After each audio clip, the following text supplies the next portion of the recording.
Meditation is quite a personal thing, which means what people think about when they're meditating is varied. Ideally, you should think about as little as possible. That's often easier said than done.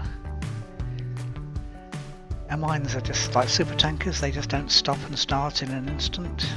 It's not that easy. They take time to slow down, and especially for older people like me, they take time to start up again. Which means that when you start to meditate, what chances are that there are lots of things racing through your mind.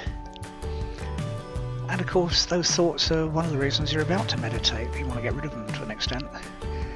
Anyway, you want them to chill out along with the rest of you. Traditional meditation uses various things to help you focus and calm your mind. This could be a specific place on the wall ahead of you, or the flickering of a candle flame. Both of those are often used.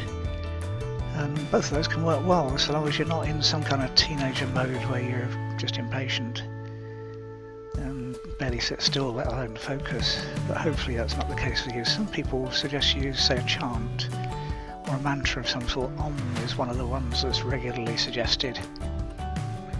And it doesn't specifically mean anything, but it's described as the closest humans can get to the primal sound that unites everything.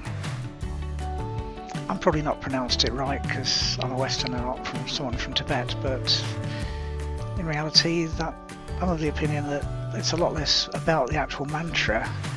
There's lots of those you can use, and more about having something to focus on. Another option is to focus on your breathing. It's good because it helps you to remember to take longer, slower, deeper breaths. And whenever I use self-hypnosis or meditation, I do my best to slow down my breathing, whether I'm not told to or not, and just make the breaths deeper. It just works better, mainly because I find it helps calm me. One thing to remember though is that unless you've had years of practice it takes to become a Zen monk, then you'll probably not achieve a completely quiet mind, and that's fine, that's normal. You're human after all.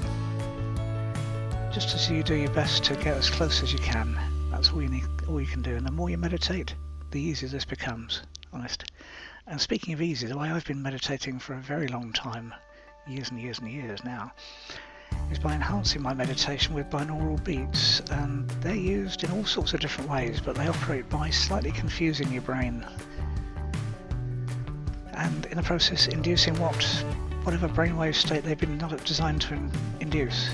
It could be a heightened sense of awareness, creativity, or a number of different things, but in the case of meditation, they induce the same brain state that practiced, experienced Zen monks take a lifetime to achieve.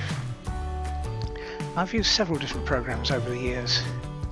Centerpoint, when it was the original binaural beats program and pretty much the only one on the market. But I found each level was very expensive and it could take a long time, over a year, to get through each level. I'm impatient. So I moved on to the really imaginatively named meditation program and used that for a number more years. And it's good, it works well, but I found that I never managed to devote an undisturbed hour to use it to its full advantage, and that's the problem for me. So I looked again, and I found the Zen 12 program I'm now using. It's designed for modern humans, people like you and me. They've got just too many things to fit into our daily lives, but want to meditate nonetheless. Each session only takes 12 minutes, which is about the same as a coffee break. It's also got a variety of backing tracks, so you can basically, whereas Centerpoint only comes with one option, Zen 12 has 4 different options for every single level. You can download all of them and mix and match them according to your mood on the day. There's a Sounds of Nature option, which has got natural sounds, pretty much a gently running stream. White noise, like the static you used to get when you were tuning between different radio stations manually, showing my age there. Guided meditation, which is useful if you're just starting out meditating, it just reassures you. And the version I personally prefer, some new age music, a bit like the backing music on this, to disguise the binaural beats a bit. They've all got the same binaural beats, so you get to the same state, just different experience as you do it. And it's down to personal preference as to how the binaural beats are disguised, really. If you'd like to find out more, including downloading a free brainwave audio, so you can test it out for yourself, click the link below this video. and enjoy.